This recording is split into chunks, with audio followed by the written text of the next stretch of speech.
ಸ್ನೇಹಿತರೆ ನಮಸ್ತೆ. ಇದು ನ್ಯೂಸ್ 18 ಡಿಜಿಟಲ್. ನಾನು ನಿಮ್ಮ AT ವೆಂಕಟೇಶ್ ಪ್ರಭು.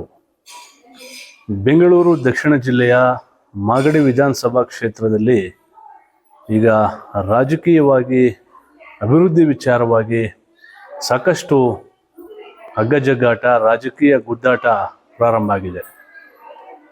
ಮಾಗಡಿ ವಿಧಾನಸಭಾ ಕ್ಷೇತ್ರಕ್ಕೆ ಸೇರಿಕೊಳ್ಳುವ ಪ್ರಮುಖ ಪಟ್ಟಣ ಅದು ಬಿಡದಿ ಪಟ್ಟಣ. ಈಗ ಬಿಡದಿ ಪುರಸಭಾ ವ್ಯಾಪ್ತಿಯಲ್ಲಿ ಏನು ರಸ್ತೆಗಳ ಅಭಿವೃದ್ಧಿ ವಿಚಾರವಾಗಿ ಮಾಗಡಿ ಹಾಲಿ ಕಾಂಗ್ರೆಸ್ ಶಾಸಕ HC ಬಾಲಕೃಷ್ಣ ಹಾಗೂ ಮಾಜಿ JDSನ ಶಾಸಕ A ಮಂಜು ನಡುವೆ ರಾಜಕೀಯ ಗುದ್ದಾಟ ಪ್ರಾರಂಭ ಆಗಿದೆ. ಒಂದು ಕಡೆ ಕರ್ನಾಟಕ ರಾಜ್ಯ ರಸ್ತೆ ಅಭಿವೃದ್ಧಿ ನಿಗಮದ ಅಧ್ಯಕ್ಷರು ಆಗಿರುವಂತಹ HC ಬಾಲಕೃಷ್ಣರವರು ಕಾಂಗ್ರೆಸ್ ಪಕ್ಷದ ಶಾಸಕರಾಗಿ ಆಯ್ಕೆಯಾದ ನಂತರ ಮಾಗಡಿ ಕ್ಷೇತ್ರಕ್ಕೆ ಬಹಳಷ್ಟು ಅನುದಾನವನ್ನು ತರ್ತಾ ಇದ್ದಾರೆ.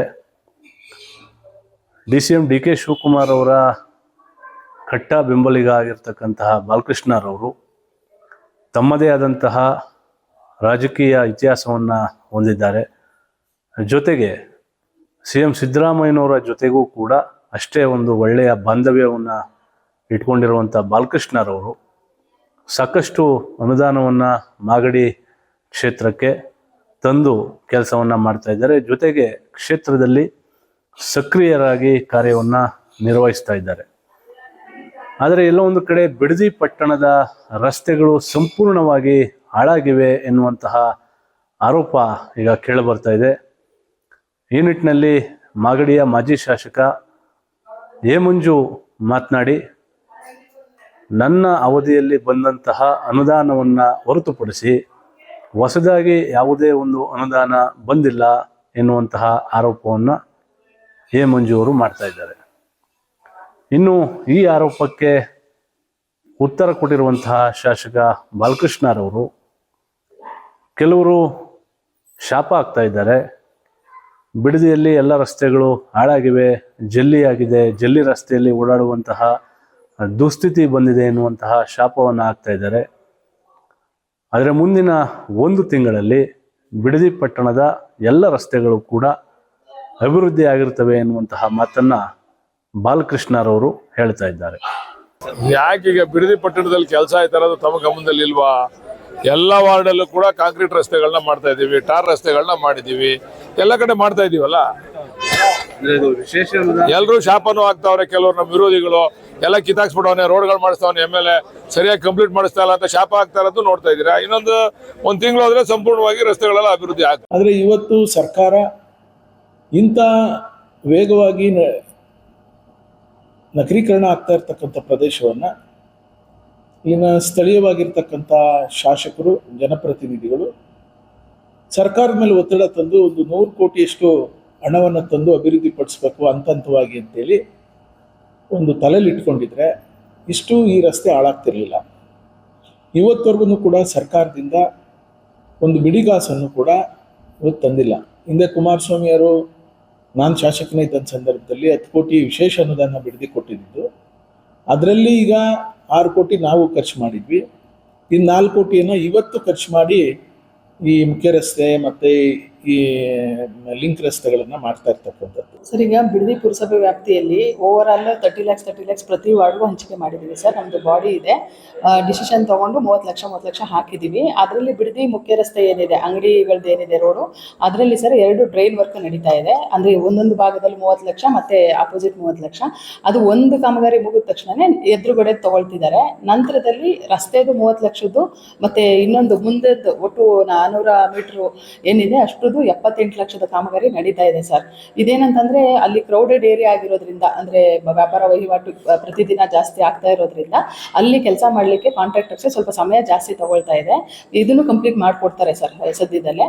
ಇನ್ನು ಉಳಿದಂತೆ ಈ ಮುಖ್ಯ ರಸ್ತೆ ಏನಿದೆ ನಮ್ಮ ಕಚೇರಿ ಮುಂಭಾಗದ್ದು, ಇದೆಲ್ಲ PWD ಇಂದ ನಿರ್ವಹಿಸಿರ್ತಾರೆ. ಇನ್ನು ಉಳಿದಂತೆ ಎಲ್ಲ ಕಡೆನೂ ಕೆಲಸ ಆಗ್ತಾ ಇದೆ ಸರ್. ಸರ್, ಕೇತ್ಗಾನಹಳ್ಳಿ ರಸ್ತೆ ಮಾತ್ರ ಅದು SSC ಸ್ಪೆಷಲ್ ಗ್ರಾಂಟ್ ಅಲ್ಲಿ ತಗೊಂಡಿರುವಂತ ವರ್ಕ್ ಸರ್. ಅದು ಸರ್ಕಾರದಿಂದ ಅನುದಾನ ಬಿಡುಗಡೆ ಆಗಬೇಕು. ಅದು ನಿರ್ಮಿತಿ ಕೇಂದ್ರಕ್ಕೆ ಬಿಡುಗಡೆ ಆಗುತ್ತೆ, ಅಲ್ಲಿನ ಗುತ್ತಿಗೆದಾರರು ಕೆಲಸ ಪ್ರಾರಂಭಿಸ್ತಾರೆ ಸರ್. ಏನು ಮಾಗಡಿ ಕ್ಷೇತ್ರದಲ್ಲಿ ಹಿಂದೆಯಿಂದಲೂ ಕೂಡ ರಾಜಕೀಯವಾಗಿ ಹಗ್ಗಜಗ್ಗಾಟಗಳು ನಡ್ಕೊಂಡು ಬಂದಿವೆ. ಆದರೆ ವಿಶೇಷ ಅಂದರೆ ಅಲ್ಲಿ ಬಾಲಕೃಷ್ಣರವರು ಹಿಂದೆ JDSನಲ್ಲಿ ಶಾಸಕರಾಗಿದ್ದರು, BJPಯಲ್ಲೂ ಕೂಡ ಶಾಸಕರಾಗಿದ್ದರು, ಈಗ ಕಾಂಗ್ರೆಸ್ನಲ್ಲಿ ಶಾಸಕರಾಗಿದ್ದಾರೆ.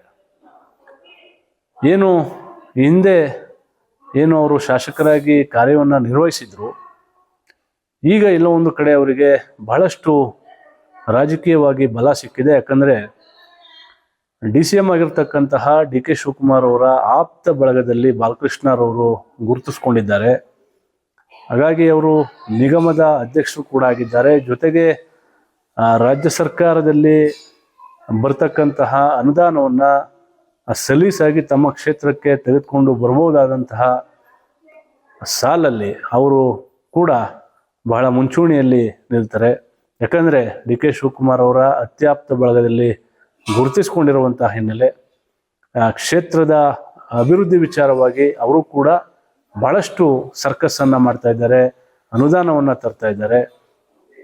ಮತ್ತೊಂದು ಕಡೆ ಅಭಿವೃದ್ಧಿ ವಿಚಾರವಾಗಿಯೂ ಕೂಡ ಈಗಿನ ಸರ್ಕಾರದಲ್ಲಿ ಅಷ್ಟಾಗಿ ಅನುದಾನ ಬರ್ತಾ ಇಲ್ಲ ಎನ್ನುವಂತಹ ವಿಚಾರವನ್ನು ಕೂಡ ವಿರೋಧ ಪಕ್ಷದ ಮುಖಂಡರು ಆರೋಪವನ್ನು ಮಾಡ್ತಾ ಇದ್ದಾರೆ.